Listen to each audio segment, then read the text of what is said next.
Okay, my guest today needs no introduction. You are also my #1 requested guest. Not even joking. I'm not even saying that because you're sitting here. When I do a poll, who should I talk to? Who should I talk to? Everybody wants to talk to you. Thank you. I think people hear some of the wisdom I pass through you, and they want to meet you. So thanks for coming, Mom. I'm so excited to be here. Yeah. Yeah. So you're visiting LA. You're here for a few days. We thought we would shoot because it's good. It's organic. We've been hanging out. Yeah. Um. I've had a lovely time here. Oh. It's really fun being with you. You are just fun and easy to talk to, and you love beauty, and you make your surroundings beautiful. I tell all my friends when I come here, I'm going to the spa. It's spa. so my vacation. Oh, it's thank you, all so Mom. beautiful, and not only just beautiful, it's designed to be used for people to be comfortable. You have thought of everything that a person might need to make them comfortable. So Thanks. it's very God, I really try to. And, you know, I did get that from the person who raised me. Thank you. So diving right in, can you tell the people a little bit about your child? Tell us about your childhood. Like, where'd you grow up and what was your childhood like? Because it's going to lead into, like, what did you then do in the world? And then how did you find religion and being from? So How I know. much time do we have? Well, we're not going to give it a time limit. We're not going to give it. We're Okay. just going to talk because it's an important story because who you were is, right? Yeah, but I'll have to do the Reader's Digest version. Okay. A lot. Yeah. It was a long journey. Yeah. Started in Detroit, Michigan. Yeah. My father was a engineer for General Motors. Okay.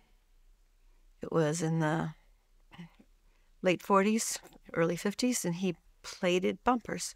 In those days, car actually bumpers never were knew it. nickel plated. Oh. Yeah. I never knew what he did for General Motors. He was a chemical engineer, Okay. and he started out working on bumpers, but then later in his career, environmental issues That's right. became important. So General Motors wanted to be in that Right. realm. And they also, all the companies, certainly manufacturing companies, were under the gun, under OSHA, that calls OSHA, Occupational Health and Safety Act. Right. Everyone had to get their act together for safety reasons Yeah. real fast. So my father, being an engineer, has an invention. He has a patent, but of course General Motors owns the patent. Mm. But when they were shaving down bumpers and metal parts for cars, all these very fine shavings go into the air. That's right. Everybody that worked there was breathing those. And my father invented a hood that went over the working parts, and it's very clever. It had magnets in it. The magnets attracted the shavings, the steel shavings. Right. And so they didn't go into the air. So what I'm hearing is he brilliant? was thoughtful and thought about how to make people more comfortable. Well, yeah, but that is basically what engineers do. Of course. But not necessarily in the home. Right. They That's see right. more of the mechanical. Well, that's how I try and approach, and I think you did too. I think we try and approach the home in a very engineering headspace. Efficiency, planning, schedules, right? Yeah. Streamlining, Yeah, and even design. good point. So, oh my God. Yeah. And my dad was also, very a lot of, I shouldn't overgeneralize, but we have to overgeneralize. Yeah. A lot of engineers, they do see how the world functions and works. That's Right. what they're all about. Right. And Okay, so wait, we're derailing. We're coming back. So in my house, he did all those things. Right. So we were taught, I know, it's connected. Okay, go. Because our house was taken care of. Yeah. And we never had a work person in the house. Right. My dad did everything. Right. He fixed the washing machine. He did the lawn. He changed the tires on the cars. He changed the, storm windows to summer windows, Yeah. He There was did all that something nice stuff. about a time when, like, the men could do all the things. Not all men. He was an engineer. That's true. But I think a lot of that generation was They did handier. they did things Yeah, themselves. Yeah, they didn't go into a gas station and pay someone to change their oil. Right. Change your own oil. Why I would don't you? know how to do it, but the men. Some people That's do. sexist, Adel. I should have showed you how to. I never did change oil either. I don't want to do Yeah, that. how are you going to show me how to change oil? I don't want to change oil. Okay, so your father's an engineer, and a little bit about your mom, and then do you have any gosh. siblings? Okay, so my mother was a housewife and a mom, but my mother was one of the very early working women. Oh, Most of my friends' mothers just stayed home. right, My mom right. went to work. I think she wanted to be out of the house. She also, and this is very important, I was beginning Hebrew school, which is a school after I went to public school. So it's a school after public school for a couple of hours Yeah. where we learned things about Judaism. I learned a little Hebrew. So I your learned to mom had read. a whole day. My mother began working to pay for my Hebrew school tuition. Oh, Bubba. Way to go, Bubba. Yeah. Well, that's all does tell My me, dad doesn't didn't care. it? Right. And in our house, Well, engineers don't care very much for God, do they? yeah, they didn't talk about that much. Right. But neither of my parents did. And we Right. were not Orthodox or observant, but we were what's called traditional Jews. So Okay. Hanukkah came, we had menorah. Right. Passover was coming, we Right. ate matzah. Right. Right. But not anything strict. Right. Just like they brought joy around the holiday or an awareness. Both sets of grandparents lived in Detroit, but in particular, my mother's parents were observant in the old country. They both came from Europe. They maintained a lot of it in America, Okay. but like a lot of Jews, they let go of a lot. They weren't so strict. Right. I don't know, maybe they weren't so strict in Europe. How would I know? That's true. People do like to say everything changed when people came over, but maybe not. Maybe people were like, no, we're exactly the same as we were. Well, times changed. Well, I do know that my Zaidi, that's my grandfather, Zaidi, my Zaidi's father was a follower of the Stoliner Rebbe. And he had a separate table at my mom's wedding for him and his friend, and they had separate food, even though the wedding was kosher. Interesting. So, yeah, I do know that my grandfather's father was Right. very, very Orthodox. Okay. So, and your mom's a housewife, but she wanted to work. She worked. And siblings? 2 siblings. Yes, I'm the oldest. Can't you tell? It tracks. Yeah. I have a sister 3 years younger and a brother 8 years younger. Okay. Shout Terry. out to the aunt and uncle. We love you. Terry and Lyle. Okay, so small family, growing up in Michigan, father's an engineer, sweet mom, housewife, but also did work. But you weren't like the other children. In what ways were I you? didn't know that. Well, At the time. Yeah, I guess so. my mother is very humble, but she's very bright. And as a young person, didn't you go to schools for very gifted children? Did you not? Oh, I went to the best high school in the city of Detroit. It was Yeah. a magnet school. Yep.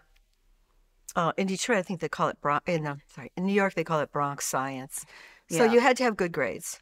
Right. And you had to have certain scores on your Yeah. SATs. Right. And so it was called Cass Tech in Detroit. Okay. And then, so tell us, And- what were you interested in? What were you doing? I was in the science and arts curriculum, which was for, basically 80% Jewish. Was it 80% Jewish? It was for college-bound kids. Right.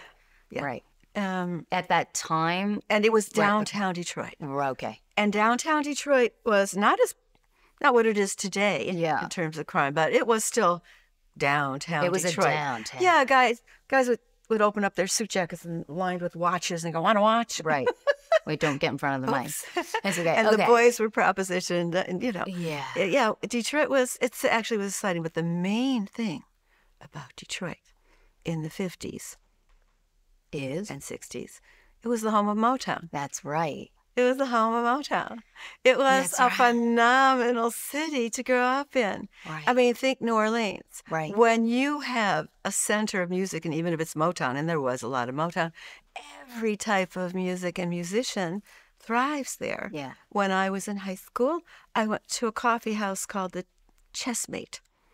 Cute. And I went there on the bus, which was Passionist. You didn't do that, Right, you didn't go on- but I right. did, because Yeah. how was I going to get there? Right. So I was a very free teenager. If my children did this, I would freak out. Right. But yet but the world was a different place, it was, too. but people say that it is, and the jury's out. They don't actually know if it's less safe. Like really, truly, like Dave, your child got lost or something. There's no evidence really to support that today your child is less safe, like out. No, that's true. It's all perception. But that's a whole other It's true. discussion. That's a whole other thing. It's all other Right. discussion. Okay. And we want to live on the glass half full. So, wait. So I saw at the chessmate, some of your listeners, will know Joni Mitchell. Yeah, Joni Mitchell. Come on. And Gordon Lightfoot. Don't know him. Oh my God. But I mean, I'll send you some music. Yeah. Okay. So Motown, and you're a young person. I went to Motown things. Right. And so I saw the Supremes and the Vandellas and the Four Tops and Gladys Knight and the Pips. Wow. I saw Stevie Wonder when he was called Little Stevie Wonder because he was a teenager. Right. Right. That is such a fun way to grow up. Like music being the focal point of how you grow up in a big, like that being like a boom. Yeah. Must have had a huge shaping in like big, right. In your formative years. I mean, for example, when I went to college, I stayed in wasn't exactly a dorm, but in a group house with a lot of women. And before dinner, we would all file into the dining room. We'd put on Motown and we'd dance, line dancing. Yeah. Do, do, do, do, do, do, do. That's cute. In the line, That's cute. And we didn't think anything of it. Yeah. We just got up and danced. So you went to Cass Tech and then you went to University of Michigan. Yes. And you did a stint in Harvard. Yeah. So education, a huge part of your life, huge, huge, huge. What happened from your big academic career, the shift into finding, like, Frumkeit and Judaism and Orthodoxy? Okay, good question. I mentioned I went to Hebrew school. I quit Hebrew school before Bas Mitzvah. Why? Because somehow we had a Bible contest in my Hebrew school, and we all went down to see it. Called it Chumash, right? Yeah. And they were asking questions, and the kids there had information that I was like, I realized I'm in kindergarten. They're in grads. They know Hebrew. Yeah. They know Torah. They know what they're talking about. And I had never realized that before. Did I know? I was going to Hebrew school. Right. And then I realized that I was learning the Mickey Mouse version. Now, that doesn't mean that I changed or started because, well, Chabad wasn't around. I didn't know anybody that I could learn from. Right. So what did I do? I dropped the whole thing. Right. I said, this is just hypocrisy. Right. Well, you didn't feel like you were playing at the level that you should or could be playing at because you knew a lot in other parts of your life and you were performing well in other parts of your life. So you must have felt like silly learning Judaism 1.0 light. I don't know. I was just a kid, but one of the things that did it, I don't know if you know this story.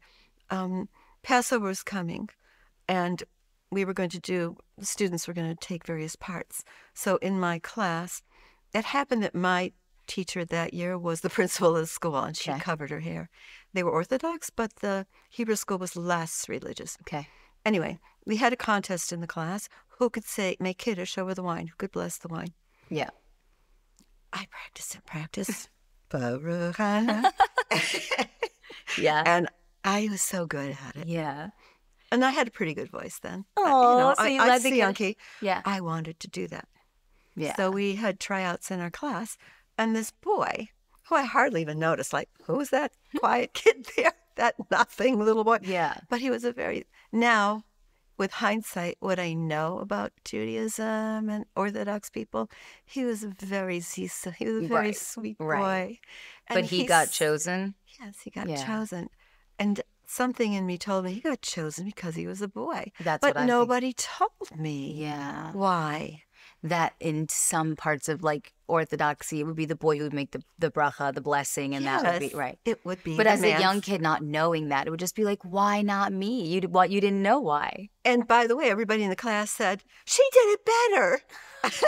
So you got the validation you want. You got the validation. I did, but I didn't know why. Right. And so the combination of seeing these students more or less my age who were in another world from me in terms of knowledge, and that particular action, I said, I don't know what I'm doing here. This is hypocrisy. I don't believe in this. So you dropped the whole thing. But it will tell you something. At the age of before 12 years old, that's the way I thought. Yes. Already. Right. That's my worldview. I Yeah. needed to have integrity. The things I did needed to make sense. Yeah. You know, Yeah. I didn't like, but I don't think most kids do, by the way. Just some people are able to articulate it and Yeah. see it, and some aren't. And so if you're somebody who really needs things to make sense, it's so interesting that you found, being an Orthodox Jew, because a lot of it does not make sense. That's The true. commandment is just to do the thing. Well, we're going to get into that. We're going to get into that. Okay, Because, yeah. okay. So what, yeah. So what was the shift? What happened? Were you on campus? Were you exposed to something? How you turned your whole life upside down to become religious later in life? You adopted it at what age? Late 20s. Late 20s. So you're doing a whole lot of living before that. And yeah. to do a whole lot of living and be an academic and then find Judaism, I want to know what it was and the story there. Well, many people have done this, by the way. But Well, I know. I'll tell you my story. Many? try it. Yeah, some. I don't think you meet, it's not very, very common. Okay, continue. I went from Detroit to New York City because when I was an undergrad, I was a secretary in the Division of Management Education in the business school of the University of Michigan. And I had contact with a lot of people in business because they came to Michigan for workshops and seminars. So basically, before I graduated from college, I had a job with Macy's Corporate Training. You remember when you could graduate from college and have a job? Yeah. Yeah, that was huge. Huge. Most of my friends didn't. Yeah. Yeah. Well, most people now don't either. Right. Yeah, well, it's true. Yeah. Okay, so you But had anyway. some connects. Okay, so Yeah. And so, boom, Detroit to Manhattan. New York City. Yeah. Sandra Cowen in New York City. The lights are much brighter there. I know. I wish I could sing, but I don't know who's going to listen to this tape. But there was there a will be big men who song. listen. There was a big song there by the Fifth Dimension. It was Last Night I Didn't Get to Sleep at All. No. On the plane coming into Manhattan, it was like you were like Mary Tyler Moore. I was like, yes, I was Mary Tyler Moore. Yeah. Yeah, I was coming to You Manhattan. felt like you were you're about to live a bigger life than anything you'd ever know. Oh, and you yeah. knew it in every fiber of your being. Yeah. Yeah. It's a huge change. Yeah. But I knew nobody in New York. Nobody, except these people that I was working for. I was a management consultant, working for a boutique management consulting firm. And that became my career. It was corporate behavior, human behavior in organizations. Okay. And the people that I worked for were pioneers in that, thought leaders, and it was a very exciting time. I had a career that I really believed in, that I thought was bettering the world, that what I did was a contribution to the world. Yeah. Was compensated well, and it was in Manhattan. It was a big shot. Yeah. I love it. And I got to, I did some travel. Yeah. Which, I was this little, quiet little Jewish girl in Detroit. I didn't go anywhere. Yeah. So I got to travel.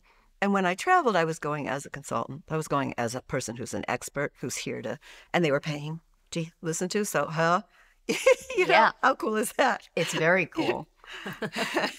I also have to say that I was one of the early women in a professional career like that. That's right. So it had its drawbacks, like any of the TV shows you've seen, how women were treated. Yeah. Hey, toots. In the 60s.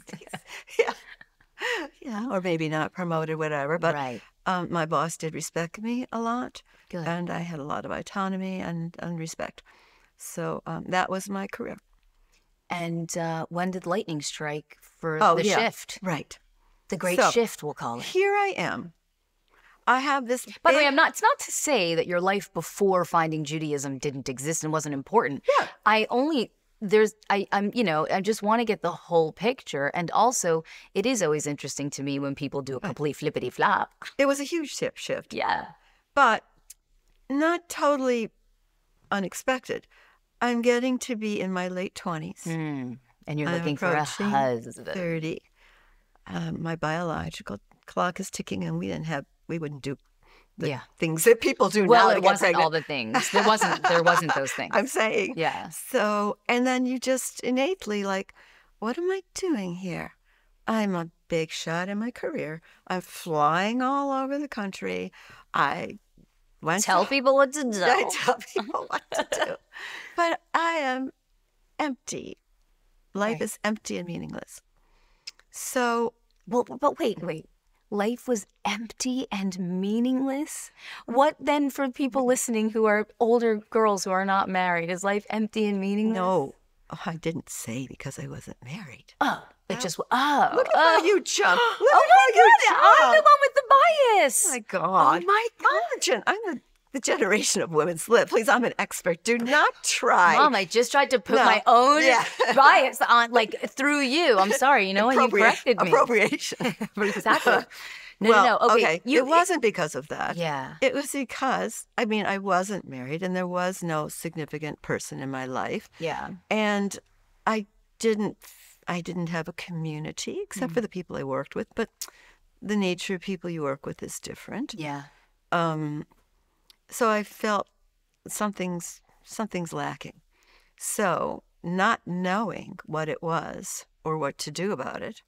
And by the way, I have to tell people, by this point, I had gone from Boston to Morristown, New Jersey. Oh. Why'd you go from Boston to Morristown? Actually, we skipped this step. I didn't like Manhattan. It was too big, too cold, too scary for me. Yeah, you're a gentle, like, soft person. And it was too concrete. Yeah. And my consulting firm moved their headquarters from Manhattan to Morristown, New Jersey. Morristown, where it all began. Yeah, it's Morristown. Oh, good old Motown. Morristown was a very quiet, sleepy bedroom community. Well, you went from Motown to another Motown. Yes. It's just a different kind. Exactly. And, but Morristown was charming. And I had an office off of the green in an old Victorian so building. quaint. Morristown is like such a picturesque. Yeah. But what was interesting that I do want to say for your listeners Morristown, New Jersey, who understand the Orthodox world, there is a yeshiva in Morristown. a major boys' school. A finishing school for boys. Morristown Yeshiva, a finishing school for boys. The other name is the Rabbinical College of America. That's right, Rabbinical College. I'm just saying we have to make, not everyone knows yeshiva. I'm trying to give context. Yeah. And it's a school where they study. Yeah. Really, almost 24/7. Yeah. A lot of study. And they're very spiritual and they're studying Torah, they're studying Judaic law, they're studying debate. And they dress differently and you see them on the street. They're very different.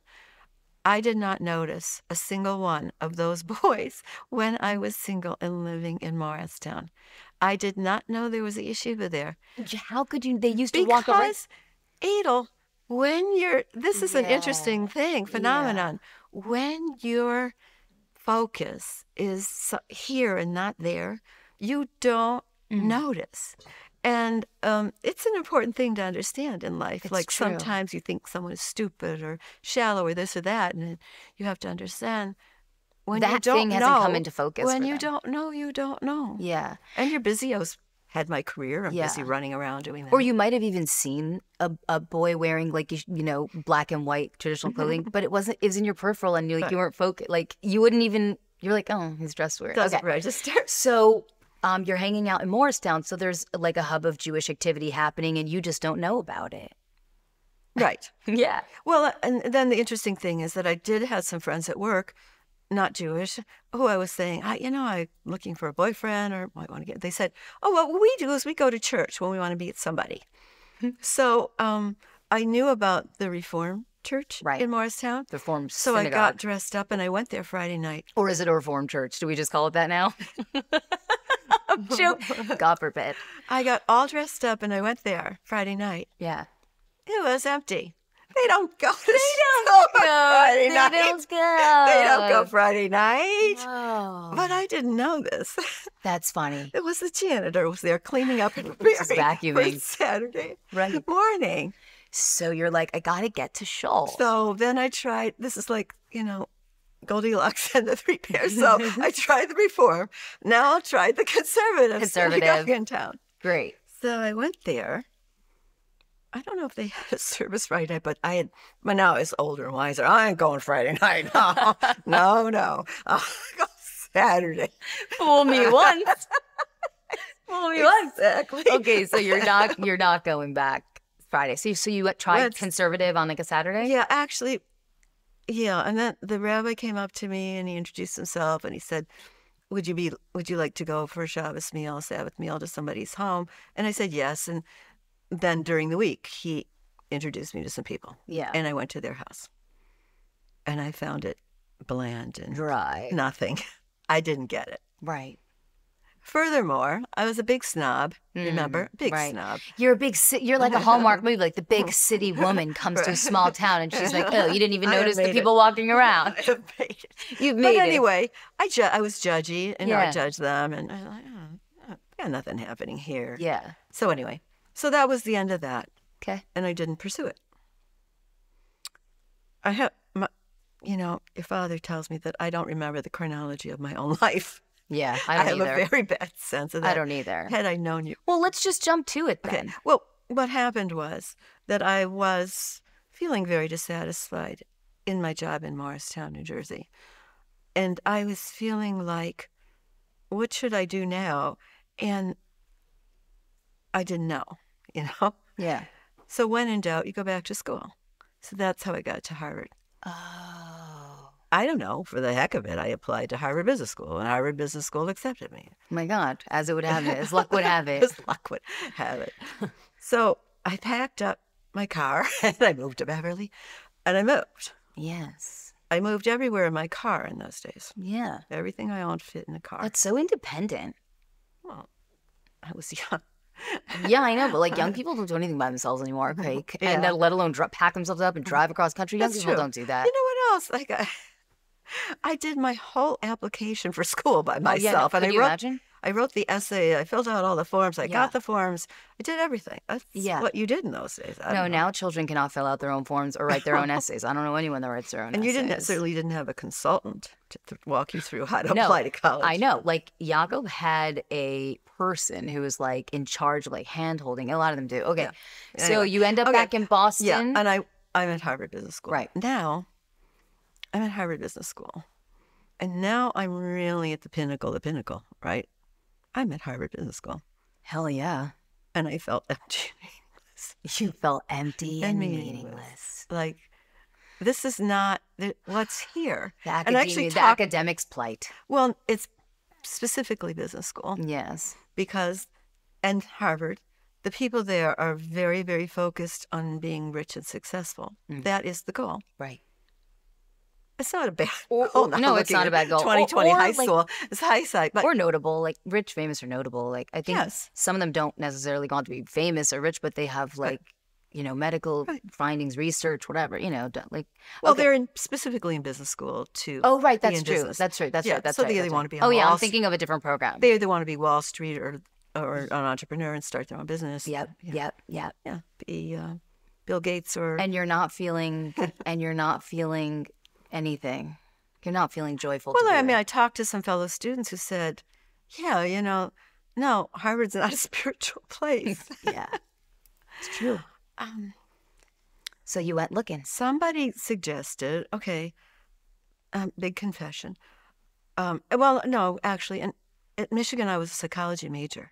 I was a psychology major. I was very interested. Why did I not know? I've always been interested in how people tick. I know you have. Yeah, and you are too. Hello, look at you. You interview people. True. Yeah. So I was a psychology major. So I was very open to therapy, coaching. It was called therapy in those days. Now they call it coaching. Yeah. Because therapy sounds like you're a sick person. Yeah. So anyway, I found a therapist in Boston. That therapist's name was Moshe Blatt, and he had been born in Europe in an Orthodox family. He'd come to America. He'd gone away from his roots. Yeah. But he had recently met a woman who now lives in Crown Heights. Yeah. But she was single, and she had intersected with Chabad, the Lubavitch people, and she was starting to become religious. Okay. And she had met this therapist and reignited his spark because he grew up that way. So that's when I came into therapy, at this point when this When your man therapist was finding his reconnecting with his Jewish roots. Yes. Yeah. And he owned a farm in Maine. Okay. A ramshackle, really raw farm, but he owned it. Big, big, big farmhouse. And he ran weekend Gestalt groups. It's weekend, like men's groups, men's work. No, Gestalt is a type of therapy. It's an approach to therapy. Very holistic, maybe you could say. Very experiential. You feel your feelings. Yeah. And he would run these groups at his farm over the weekend. But now, flash forward, people are going back to farms and retreats to do Gestalt work. Well, yeah. This was definitely back to the country days for everybody. Yeah. Got to get myself back to the garden. That was the theme of Woodstock. So he had this farm in Maine. And he said, come for the weekend. See the people. They said, what's going on? I said, oh, no, you don't understand. I'm at Harvard Business School. Yeah. I don't take weekends. He says, I don't take weekends. Yeah. I don't take one day. Yeah. I have to study. Yeah. I have cases I have to do over the weekend. I got exam. So he said, bring your books. Okay. Packed up my books, drove up to Maine. It's an hour from Boston. And I get there late on Friday afternoon. And there's young women, looking kind of hippie, long skirts, peasant blouses. And they're in the kitchen cooking and making challahs. Yeah. And they're doing Shabbos stuff. I don't know what the heck. I figured, I had to, but they what's going on? They were. It was Friday afternoon. I'm saying they were there. Right. I know, we know the mode they were in. And this was a whole new thing because this therapist had now, was reconnecting. Yeah. And so everybody around him, especially the Jewish people, were connecting. So they lit Shabbos candles.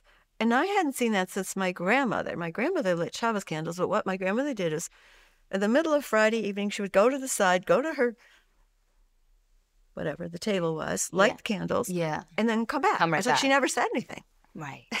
It was just a thing that was done. Done. She did it over there. I don't know.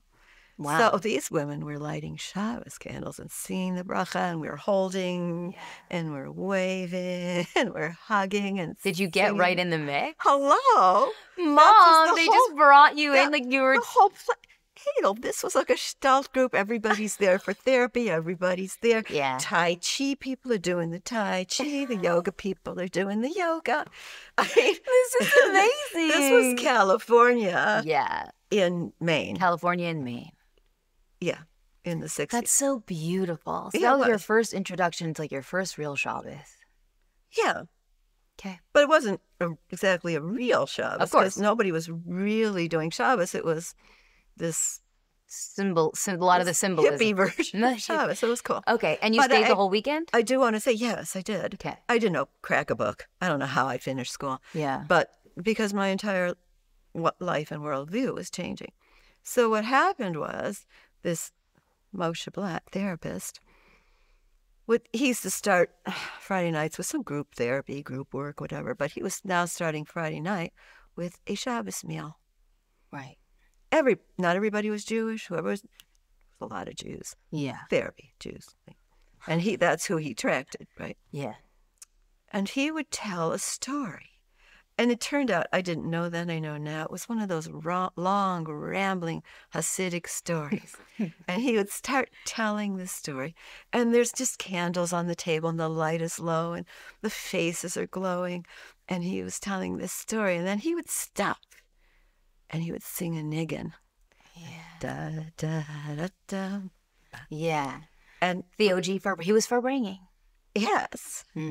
And he would do this again, and we would all begin singing. Well, Farbringing, for anyone who doesn't understand, is like, it's like a spiritual gathering, could be men or women, but they're separate. And it's often somebody giving over words of wisdom, words from study, stories from Torah, from the Bible, and then Baal Shem Tov stories. Baal Shem. There's always stories of holy people from the past that brought them today, and also there will be burst into spontaneous song. That's that's indicative that you're at a Farbringing. Right. Yeah. So he would sing, and we would all join. Yeah. We would all rock forward and back. get the forward and back, and forward and back, and sing. And then it would just organically die down, and Moshe would pick up the story and go. And at some point, food was served, and we ate, and we sang, and we talked, and we held hands. And you were hooked. Well, I felt it was, I don't know if you did those experiments, and did you have science in your later, where you hold hands and you feel the electric current, it's static electricity. And if everybody holds hands and the current goes through the whole group. Well, that is what electricity is. I mean, I'm aware of the concept. That's what electricity is. When the current is... Okay, right. When the current is connected, whenever the wires, the current flows. Yeah. You felt this flow all around the table. Even people weren't Jewish, everybody. You just felt, and everybody was glowing. It was fabulous. So when I went back to Boston, somebody told me I should. Then I went to a Chabad house. Somebody invited me, and all of a sudden, funny things and invitations show up. And somebody said, "You're in Boston. You should go to the Bostoner Rebbe." I mean, the Bostoner Rebbe wasn't a stretch with that last name or the first name. The Bostoner Rebbe. Exactly. And he was very. I'm worried we're really not going to be able to get to all my questions. We're gonna have to. But I know. But this is. I mean, this is important. It's like anyway. Okay, it doesn't matter. Okay, so. Okay, I'll try to hurry it up now. Take us to like. Yeah. Well, I guess was the connection. Okay. This was the connection. All right. I went to his synagogue. I went to a weekend, a Shabbos retreat they did. I did that, and his son came up to me and said, "Do you want to speak to my dad?" And I said, "Yeah." Okay, fine. I'll speak to your dad. Yep. I'd heard about it. You have to make an appointment, have an audience. Bostoner Rebbe. But I didn't know even what a Rebbe was. Right. But I was in the women's section that Shabbos, and I didn't like it. Right. The women were yabbering and talking, and I was kind of didn't know what was going on, and I'm in the corner, and the men are over there, and the women are here, and the women are yabbering, and it was like... So I said, "Yeah, I'd like to speak to your father." Yeah. So I had an audience with the Bostoner Rebbe. And I said, and he knew of Moshe Blatt, and I said, "I went to Moshe Blatt's farm, and I really loved it there. And I'm sorry, but I have to say that I didn't love it in the women's section of your show. Well, I didn't feel spiritual. In the same way connected." So he was a real Rebbe. Yeah. And he said, I don't maybe remember the exact words, but I remember the intention of it was, "You can't make Moshe Blatt's farm in your home. You can't bring that home." Yeah. And I knew it right, got it right away. Oh, that's that scene. That's not what happens in a house, especially with children. Like when people leave Tony Robbins, or when you leave any retreat, right? Or even any sort of, it's hard to bring that same magic home with you, right? Okay. I mean, you have to make the magic look different. It means you're not going to be singing full time. People aren't going to be doing Sufi and yoga. And those were also all single people with no kids. It's a scene. So, okay, so then, all right, so what did you, so you decided to make your big move. Something happened then. Yeah, and then about that time, I was connecting with some young Lubavitch women, probably Tshuva women, the women that weren't Orthodox, but were starting to go in my direction. Got it. We were all kind of pulling that way, and they said, "We're going to Crown Heights to see the Rebbe." Crown Heights, Brooklyn. Crown Heights, Brooklyn, which is like saying we're going to see the Wizard of Oz at that time. I'm going, let's go see the Rebbe. Right. Oh my gosh, but what a time. So we piled into cars and we drove to Brooklyn. Yeah. And it was a women's, Bekisha women's gathering weekend. Okay. And at those weekends, the women were able to go to the Rebbe and get handed, it's called kosher levacha, a little cup of wine from the Rebbe and get a blessing. Mm-hmm. So when I went in front of the Rebbe, he said, a blessing that is a very common bracha, was a common bracha from the Rebbe, which was to go from strength to strength. Yeah. And he also told me I should keep kosher. Oh. Direct order. I'm like, strength to strength, there's a lot of wiggle room there. A lot of wiggle room. I would have loved to get strength to strength. It's ambiguous. Could go in any direction. But keep kosher is a lot more specific. Boom. There's no wiggling out of that one. Boom. So you're immediately dropped into a completely new world. Well, keeping I had kosher by overnight. then met people you know, Sarah and Shlomo Greenberg, who live in Morristown, New Jersey. And coincidentally, the expression is hashgacha pratis, divine providence. All of a sudden, looks like a big accident, but the firm that I worked for, the consulting firm, called me. They had a project for me. Could I come work for them in Morristown? Oh my God. Yep. That's random. So now I'm going from Boston to Morristown. Where Except the people now, that you happen to know that are all in the same thing, becoming religious, are already there. Yeah, and Sarah and Shlomo Greenberg live in the yeshiva. Right. They have an apartment in the yeshiva. It turns out there were numerous people who had apartments in the yeshiva. Yeah. But they were, and I spent a Shabbos with them. Okay. And then I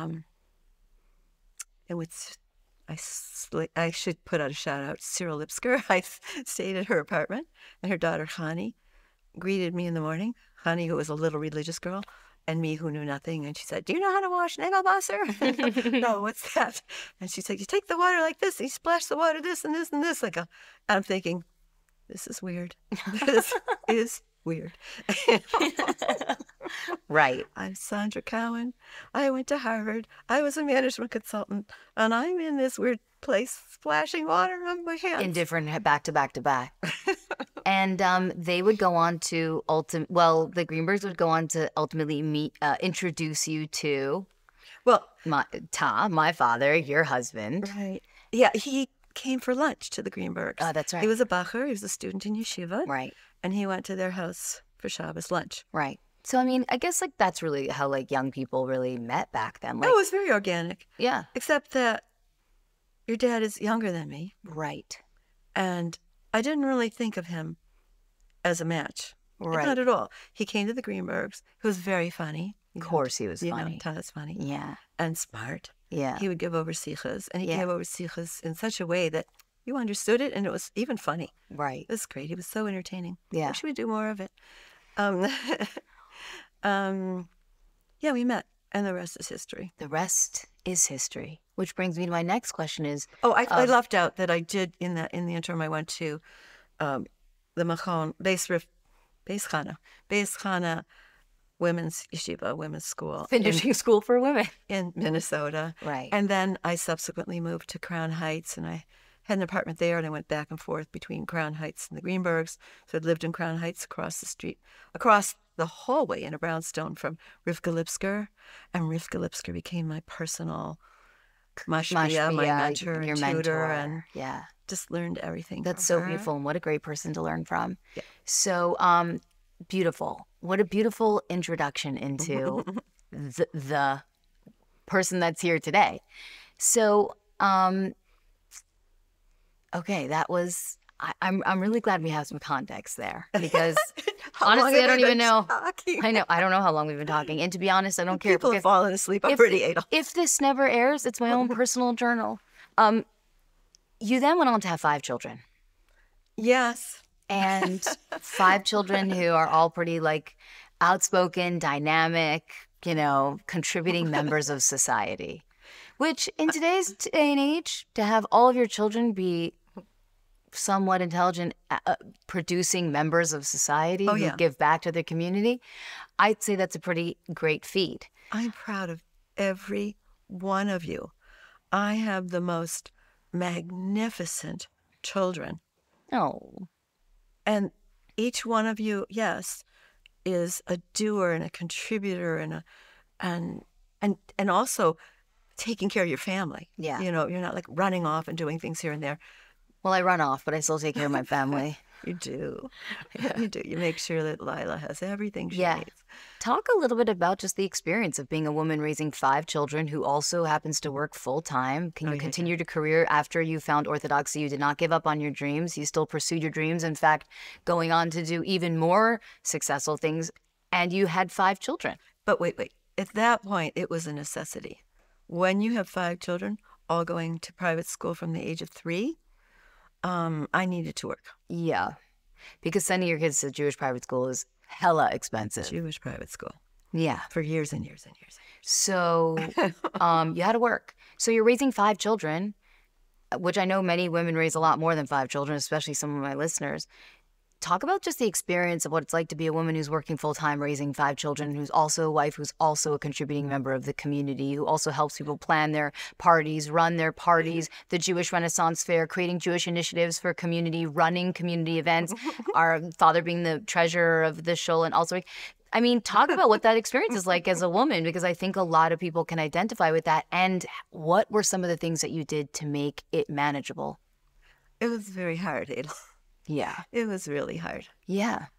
And there were times that I cried. There were many times I was exhausted and frustrated. No, it's very hard. Yeah. I have thought about creating the Olympics of frum women, the Olympics of Orthodox women. Orthodox Olympics. They all have, the gold medal, the silver medal, they wouldn't even win. The bronze goes to the woman who's pregnant, whose daughter gives birth. Yep. While she's pregnant, or she just gave birth, does the bris for her daughter's son.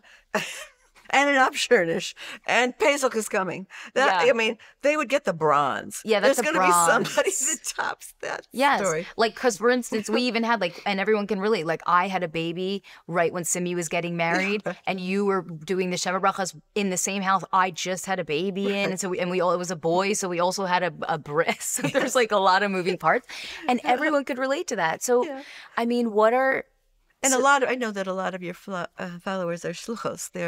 They lead Chabad houses. They're community leaders, and they're 24/7. They never get to quit their job. Yeah. Perla talked about that. They'll all tell you. I was fortunate that but a lot of them don't have another foot in the corporate world. The other world. I was an anomaly. Yeah. Because I was a frum woman in the business world, and I was a businesswoman in the frum world. Yeah. None of my friends had a job like I had. Yeah. And most people did not understand what my work was. Yep. They said I was a consultant, but right. One time a woman asked me, one day when I was going to work, because I told her my client is a pharmaceutical firm, and so the next morning she said, "Are you going to the drugstore today?" Because she had no context. Right, I didn't see Bacher in Morgenstern. She had no context for what is a corporate pharmaceutical world. company. What is a pharmaceutical company? Okay, so what were some things you did to make it easier? What were I hired help. Yeah. Hello. Okay. Hello. That's okay. Number 1 tip: hire help. Right. But I was fortunate.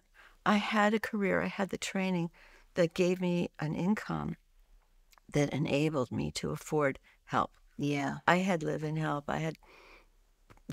What's it like raising 5 children who all have varying levels of observance? Oh, yeah. What's that like? Well, sometimes when you first realize it's happening, then it's confronting. Yeah. I might have told you this story. I was in a workshop. It's kind of like a human potential kind of workshop. I've always done that kind of work. Yeah. And I could see that you were going off the derech. You were going off the path. I was becoming less religious for people that don't understand. Being less religious. Being less observant. You were talking to boys. You were a I teenager. Loved boys, Mom. Hello. So I kind of knew that. You had an inkling? I was getting feedback from the field.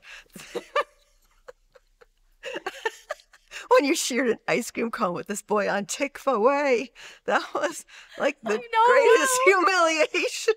And the rabbi's wife had to come and tell me. Oh my God. So, I'm sorry, Madame. I really loved boys. Humiliating. However, I stood my ground. I'm sorry I put you through that. I stood my ground because she said that another person told her that they saw this, and I said, "Oh, are you listening to Lashon Hara?" Yeah, it's gossip. Gossip. People should not be gossiping about me. If they have something that they want to tell me, let them tell me themselves. Fair enough. Could I just say that our producer's mother just said, well, somebody said something like that recently. Anyway, Shout out Morgenstern. We keep our people Shout out to close. Morgenstern, yeah. Um, But anyway, yeah. no, I stood my ground. But So when you I knew. first see that your Yes. children, yeah. So I shared about this in this workshop that I was in, human behavior kind of workshop. And I said that I had to explain to the group that we had this way of life and that we're religious and we're very committed to it. And it took a lot out. I had to change my life greatly to take this new path. And I've done this. And now I have this daughter who doesn't want Because I guess I was the first child to you really, were. yeah, okay. You didn't want to stay on the straight and narrow. And he asked me, how old is she? I said, she's 15. He said, well, she's old enough, she has to make up her own mind. She gets to choose. And I go, what if she doesn't choose what I want? He said, Yeah. you have to let her choose. You have to let them choose. So, yeah, this was like one of the many revelations I had in my life. Okay, Yeah. I have to let her choose. At that time, we were fighting over the phone. You wanted the phone in your room. I didn't want you to have a phone in your room. That's right. I went to you and I said, if you want the phone, you can have the phone. It's your, and by the way, and I said to you, I remember this vividly because I rehearsed it a bit. You get to choose how you want to live your life. If you want to be observant Jew or you don't, how observant you want to be. I hope you choose to be on our path. We think that it's the most meaningful and rewarding, and it's what we're supposed to be doing as Jews. But if you choose to do something different, it's going to be your choice. Yeah. I think I remember this conversation. Yeah. But I also just really wanted you to hand me that damn phone. Well, because I probably wanted to call a boy. You probably did, but I don't know if you remember. You went back to your no. room, and 20 minutes later, you came out and you gave me the phone. I did? You gave me the phone. Mom. You gave me the phone. I didn't know that I did that. So, moms, that's the tactic. You got to tell them it's their choice. You cannot force I think kids. it was a little bit of a dance, if that back and forth. And I do want to say that I had observed people in my community who had chosen to kind of try to pummel their kids into being religious. Can I just say that I didn't choose, I hope you know that my choosing to be less observant or less frum was never because you didn't instill such beauty. It's because I didn't see it as beautiful.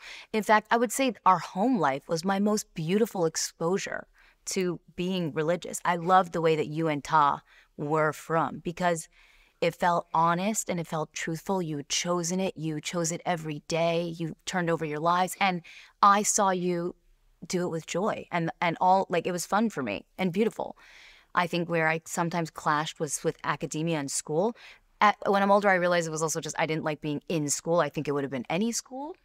But also, my choice was only just ever because, if I'm just blatantly honest, it was just very hard for me to keep that many rules. And maybe I'm not as good of a rule follower, but it was not because something, God forbid, turned me off or it wasn't beautiful. It was like, I'm just not as good at keeping rules as you guys are. But do you know the story about the wealthy man who has a guest for Shabbos? No. For his Sabbath meal.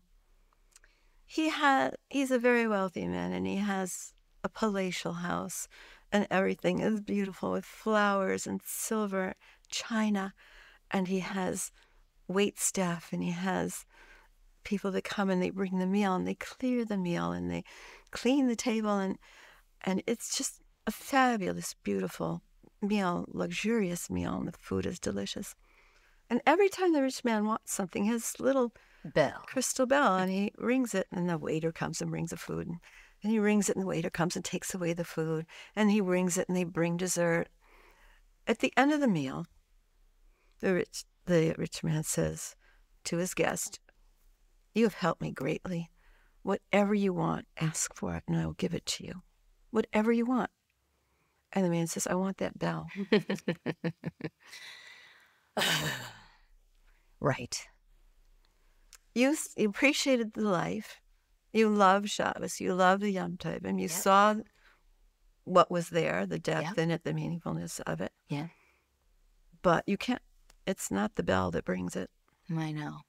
But you know what? It's really, I really just wanted, I hope you know that, because I think sometimes parents think, and sometimes children do leave the path that their parents do because of their parents. And I want you to know, in my case, it just really wasn't that. And you and Todd did a beautiful job of showing us Judaism. I hope you know that. Yes. Yeah. Okay, good. We worked at that. So as your advice, just don't, like, you got to let them make the choice. You have to let, everybody has to Yeah. choose. Everybody has to And choose. what do you say to yourself when it's really, really hard and your kids are doing some things that make you feel really embarrassed? Like people are calling your house and telling you they're sharing ice cream cones with Gedalia Wordy. What would you, what do you do in those moments? What's the language with yourself? I love my child. I said this to you in that talk. I said, I'll love you to the ends of the earth no matter what you choose. You will always be my daughter. Yeah. No matter what you choose. And that's what you tell yourself. Okay. What's it like having a son in the IDF, the Israeli Defense Force? Makes life interesting. But, you know, this is his 4th war. Yeah. So I've been through this before. And again, you need a point of view. You need a way to view your life and your world. And what I say is life and death is in God's hands. Yeah. People get killed on the street. Right. You're not more, I mean, You're like, it Yeah. doesn't matter whether you're in, the Rebbe said Israel is the safest place. It doesn't look that way, but doesn't feel that way certainly- right now. well, you know, LA's got its problems. True. We were in the store yesterday and somebody screamed and you don't know what's Yeah, going to it's happen next. true. So anyway, yeah, life and death is in God's hands, and whatever it's going to be is going to be, and he's in the Holy Land. I feel pretty proud of my brother for serving. He's the greatest. You know, I mean, you know, if I was a parent whose child ended up wanting to defend the Jewish land, the Jewish nation, and put his life on the line to do that, I would feel very proud as a parent. Can I share a quick story about him? Yeah. So when he called and he told me I'm going to join the IDF, and he'd gone there for yeshiva, was learning there. Right. Okay. And of course I was taken aback. I had marched against the war in Vietnam, right? Right. Now my son is telling me he's enlisting in an army in Israel. And I said, why? He says, because I love Israel. I want to serve Israel. I said, well, there's a lot of ways to do that. People can do that by learning Torah. Yeah. And he said, oh, Mom, can't you just say, oh, how brave you are? I said, Ezzy, you're so brave. And this will be your way of taking care of the Jewish people and protecting Israel. It is brave. Right? Yeah. It's the it's the bravest he's way. a brave guy. He does very scary things. If I would think about it, I would get scared. Mm-hmm. Exactly. He's on the front. Yeah. Doesn't have an office job. Yeah. He's on active duty. Do you like how your life turned out? Yes. Okay, good. You know, they say if everybody put their packs in the middle, you would always pick your own pack. Yeah. What would some advice be that you would give to women maybe later in their life who have had their children and their grandchildren and they feel like they still have a lot more that they want to do, or they still have like some, you know, like they have done all the things they want to do, but they're not done. You know, the later in life. No, we're not done. Yeah. That's one of the big surprises for me anyway. I think especially the baby boomer generation, we kind of thought we were going to be young forever. And we didn't think we were going to get old. Yeah. And then you turn up old. And then, and one of your images of old age was my grandparents. They seemed to be finished. They weren't seeking and looking, and they didn't seem to be self-examining and questioning themselves. And here I got to this age, and I'm still seeking, still questioning, still asking, still wondering what I'm going to be in the next phase of my life. Yeah. Still looking for how I can best contribute to this world. Yeah. One of the things that was so apparent to me growing up was that my parents were contributors, that wherever we went, we brought things, not just physically, but mentally, spiritually, emotionally. You and Ta are contributors. And I want to talk about that a little bit because I think it's really important. People always say, They send me compliments, and they see that Ezzy's doing, and Aviv and everyone, right, all of our siblings. And I think to myself, it's interesting. You know, there is a similar vein that runs through this family. We like to leave things better than we found them. Yeah. You know, we like to bring value wherever we go, add value. I saw that growing up. It's one of my core values. It's one of your core values. For sure. You want to talk a little bit about it? Well, you know, my mother, your Bubby, is a very giving, loving person, very kind. Yeah. Her family was. I don't know how I got that way, Adel. It's something that God plops inside of you. My love language is acts of service. Yeah. When I want to show people that I love them, You show up for them. do things for You do things for and them. you do it. You make my room comfortable, and you made sure that there was a light nearby, a Shabbos light that I could turn off on Shabbat. Shabbos, a Shabbat. Oh, the audience know about the Shabbat. Yeah. Yeah. I think that also ties into like you have like friendships for 30, 40 years, you know, maybe longer. And a big topic that always comes up on this podcast and with my audience is like friendships, maintaining friendships, keeping friendships. I think one of the reasons that you were able to do it successfully and have your friends for so many is like you are a contributor. We're all friends. Right, I guess it's true. You have all different dynamics. We went through a lot of stuff together. We raised our kids together. We raised our husbands together.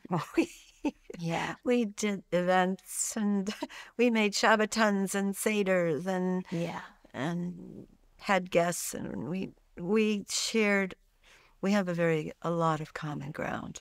The Babish women have a lot of common ground, and it's a beautiful thing. Yeah. That many people don't have. Yeah. It's a real. It comes with the territory, though. You see, it's part of that bell. Why are we all living together? Because we need to be in walking distance of our synagogue.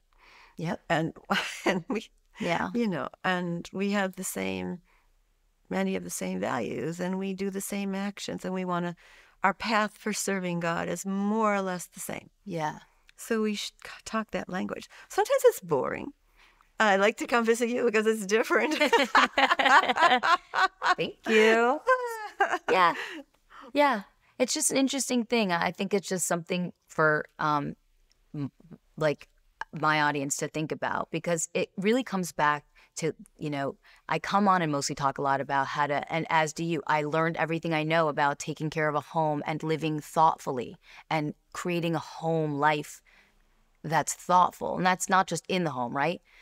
And it all ties back to this whole thing of just you're thinking about things really outside of yourself. You're thinking about, I don't know, it's like I remember when we were young and there was like holidays and you had to work. You always hired a young person to be with us or take care of us during those days because you had to work, and it was like the intermediate days like Chol Hamoed or whatever. There wasn't a lot of people doing that. No. Now, a lot of the moms could be with their kids. You couldn't because you were working. But you didn't just go like, oh, well, fend for yourself and hang out with yourself. You hired somebody to take us places, to play with us. I want to say something to some of your listeners, though, who remember I had a career that paid me, that enabled me to do that. It was a big blessing. Yeah. Okay. Some people can't do that. Yeah. And it's hard for them. I've seen some of my friends who do it very well. They have a lot of kids. They work part-time in the school. They take care of the kids. The house is clean. Everybody's clean. Yeah. They're very, very organized. Some people are not so organized. Yeah. So you know what? Hey, your house isn't perfect, so what? Yeah. No, Yeah. It's not the most Find important peace wherever thing. you can. Yeah. You know. It was a very important thing to you. It was. Well, yeah, I needed the house to be neat and clean. But everyone has different needs. And now you have it in spades. You know. Crazy. Well, you know, every generation goes more extreme than the next. You do. Yeah. Well, I mean. But to the people who can't afford the help that I had, afford whatever you can. Yeah. And one big tip I have, by the way, a hack, is if you have an event, a bar mitzvah, a upsharnish, a haircutting, a bar mitzvah, and you have something in the house, get a waitress. Get a waitress. Get a waitress. Maybe you'll pay couple $100. It's worth every penny, and you can be a guest present. at your simcha. You can be present for your simcha. Very Did you get that? Did you find you got to be present through the things through the milestones, or were you just? Well, I discovered waitstaff, but but also Adel. I am not such a good schmoozer as you are. I don't like small talk. Yeah. I mean, can you tell? Right. So I a lot of times was fine being in the kitchen and having things to do, bringing things out, telling the staff what to do. I was comfortable there. Okay. That worked for me. I'm also comfortable there. Yeah. Telling people what to do, but I do like to also socialize. Yeah. Yeah. But having some wait staff takes a lot of pressure off. Yeah. Just saying that. That's worth so much when you're planning a simcha. Factor that into the budget. I'll ask you my final question that I ask every guest. In a world that feels uncertain and scary, especially now, what are some tools that you use to help yourself get grounded, or find some serenity or calmness, especially when you have not just what's happening in the world, but you have a child on the front lines and children? We're all on the front lines, aren't we, in different ways? What are some tools that you use to get yourself to find some peace or calm? Music. Okay. Breathing. Reading. Okay. I read secular novels. Okay. Some of my friends wouldn't. I like, by the way, the #1 Ladies Detective Agency series. I love that series. #1. Plug for Alexander. Okay, wait, what is it that you like to read? The #1 Ladies Detective Agency. Okay. It's about an African woman named Ma Rawatswe, and she's very traditional. Yeah. And she likes the traditional Botswana ways. And a lot of those ways are very kind and polite and acknowledging. It's very sweet to watch her, and you must do the series in order because you follow her and her office assistant, Mama Kutsi. Right, you get into all these other the characters, okay. and you follow them, and there's always little mysteries. I love it. Every. And there's, I think now, I don't know, 15 or 20 of them. So is it a book? Yes, okay. They're books. All right. You get it, and they're easy to read. They're lovely to read. So music, breath work, reading. Yeah. And anything else? I came to visit you. Oh. Well, I garden in the summer. I like to decorate. I like to do flower arrangements. Yep. That's my self-expression. Oh, wait. My big hobby. I probably over-contribute on the community. Yeah. WhatsApp. It's called Yiddish Mamas. Oh. And I'm Are you sure talking about the events, like doing people's events? No. No. Oh, I do that. I help people with events. I love doing that. But no, the WhatsApp, the chat group. And I like to be helpful there. Yeah. I'm sure there are people on that chat that go, oh, there's Mrs. Morgenstern mouthing off again. With they your probably advice. are, Mom. How mouthy are you on the Yiddish Mamas? No. Some people come and tell me that I give them helpful tips. Oh, okay. I tell them useful things. All right. Before the hurricane. Yes, I'm mouthing off on the internet all day. What's the difference? Oh my God. I know. Who? Yeah, you have once again. Annoyed. But because it's not my blog, it's the group chat. But like before hurricane, I told people they're predicting really bad weather. You must get to to Walmart now and get batteries and flashlights. Yeah. And the people who did were prepared. There you go. All right, so I love that. So you're kind of active in your little social media. I mean, your little digital world. I try to contribute whatever I can. And then some people say, "Where can I buy this?" And I'm a person that always pays attention to where stuff is. Always. So I can often answer those questions. Yeah. I love to do that. Yeah. Do you think you're born someone who pays attention and not, or do you think you could teach yourself to pay attention? Oh, that's a good question. Because people say to me, "You notice things," and I didn't. I don't think I always did. No, it's a, what's the word? It's when people have a natural inclination. Like innate? No. Yeah, there's a Yiddish word for it. You have a chush. Oh. You have a chush. You have a natural inclination. Some people what can we say? Some people are born musicians. Some people are Yeah. born beautiful. Some people are born this. Right, right. I know Okay. that I inherited that. My father was an engineer, just very methodic, very orderly, to know how things are done, to think ahead, to look at how does this work? Yeah. How will this event work? I'm very, and you know who has, like, I knew that your sister Rachi had it, for example, when we were we were invited away for Shabbos, and we were packing up. And as we're driving there or we're heading to the car, Rachi says, "Will they have pillows for us there?" Like, I go, "That's my daughter. Yeah. Will they have pillows for us there?" Most people just pile in the car. Whatever's No, going I to be is worry going to about be. fully about my bed situation wherever I go. And when I was young, I really did. Like I All worried of your about beds. situation. But no, Well, your father does not notice yeah, many that's things in the true. house. He No, just doesn't even see them. no, But no. I didn't see the yeshiva boys in That's true. Morgenstern when I wasn't Yeah. in that headspace. Mom, I wanted to thank you for being here today and telling your story. It was fun. And maybe we'll do a part two. Maybe people will have a series of like asking questions with, Mom Morgenstern. Feel free to send in your questions. Wouldn't it be fun if we had like I, a live telephone here and it would like ring and I'd be like, hello, and we would like take the call? I don't know that I like being, put on the spot. I put you on the spot the whole time. But also, usually the way I answer a question, let's say on the WhatsApp group, they say, "Where can I buy this?"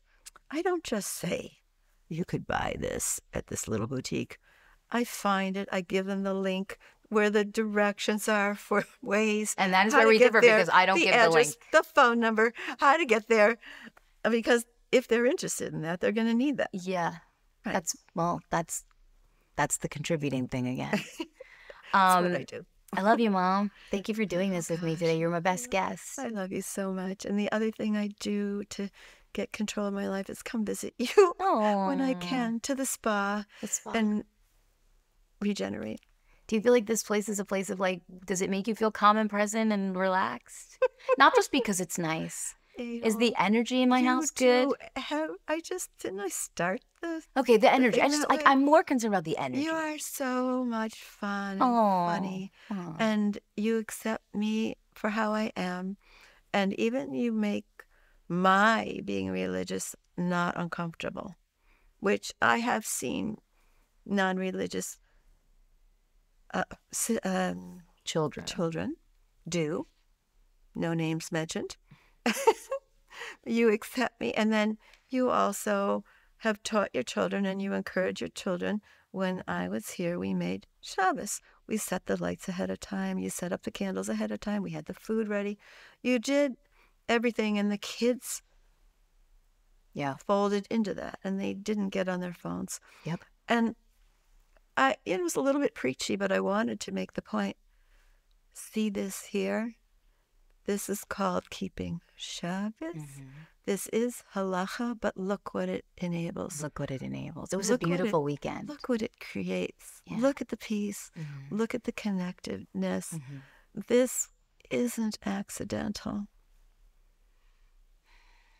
That's a great end. Thank you for being here, Mom. I love you. Love you.